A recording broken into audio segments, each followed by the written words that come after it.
We had the equine identification form in Denver in January. It was a 2-day event. And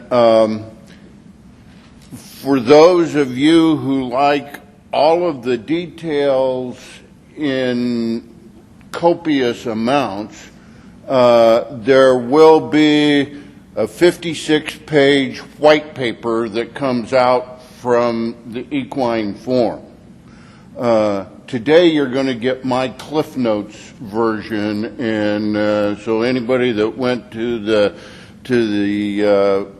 form and thinks that I'm taking too much laxity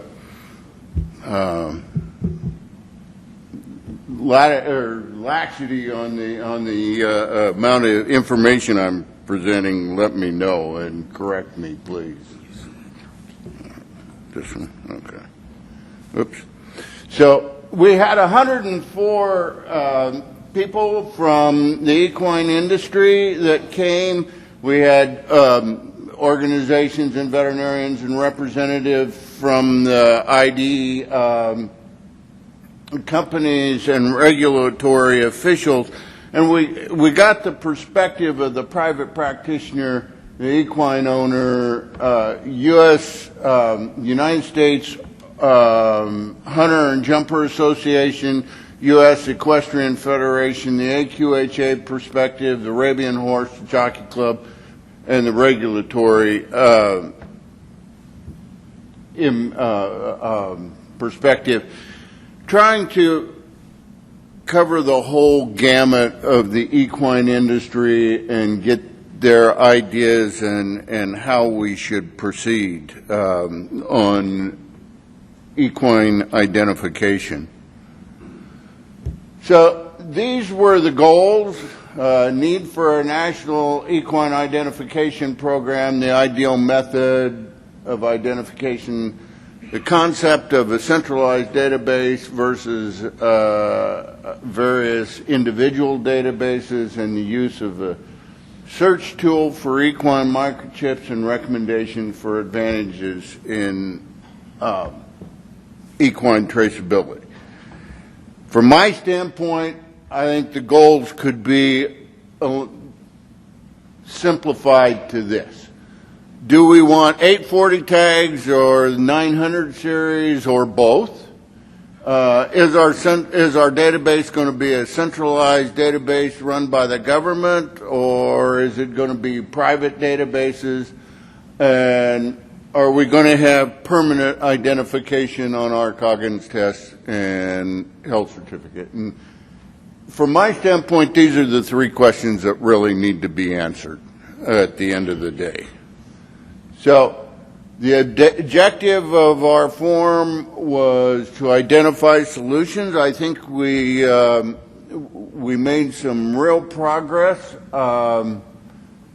Maybe not as fast as I would have liked to have seen it, but we did make some progress.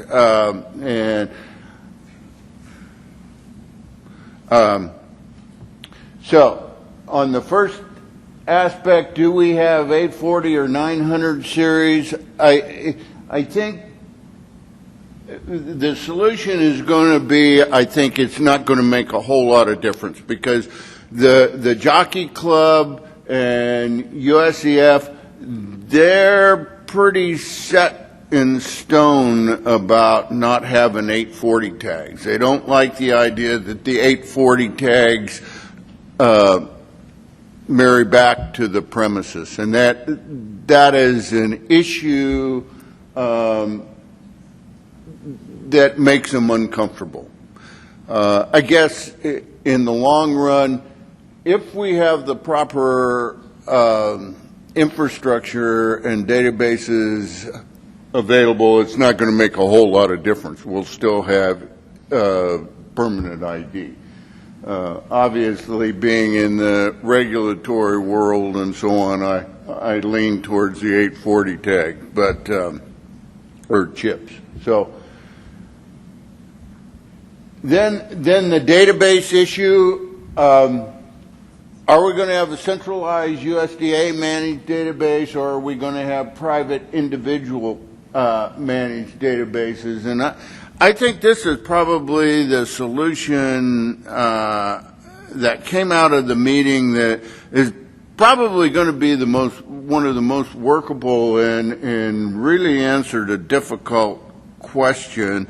We had the folks from American Animal Hospital Association, which is a small animal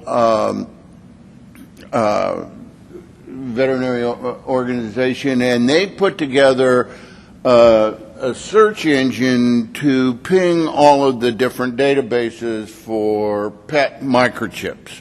And I don't know how many databases there were, but from what everybody says, there was a boatload. So, and so you'd have a microchip and you couldn't find out who owned it and owned the animal and so on and so forth. And so American Animal Hospital put this together, this search engine, and they go through and they ping every one of the different silos.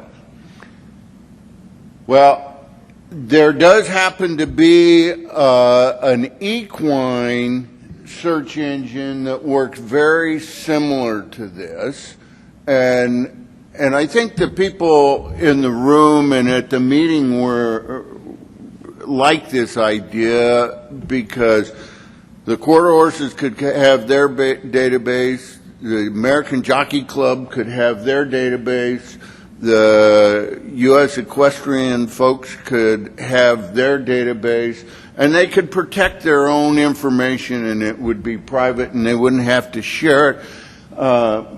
But the search engine would just ping the individual silos and you would get that information. This is an interactive tool, and you just enter your microchip number on there. Kind of answer the idea. A lot of people didn't want the government having the database, and a lot of people wanted their individual silos, so to speak, individual databases.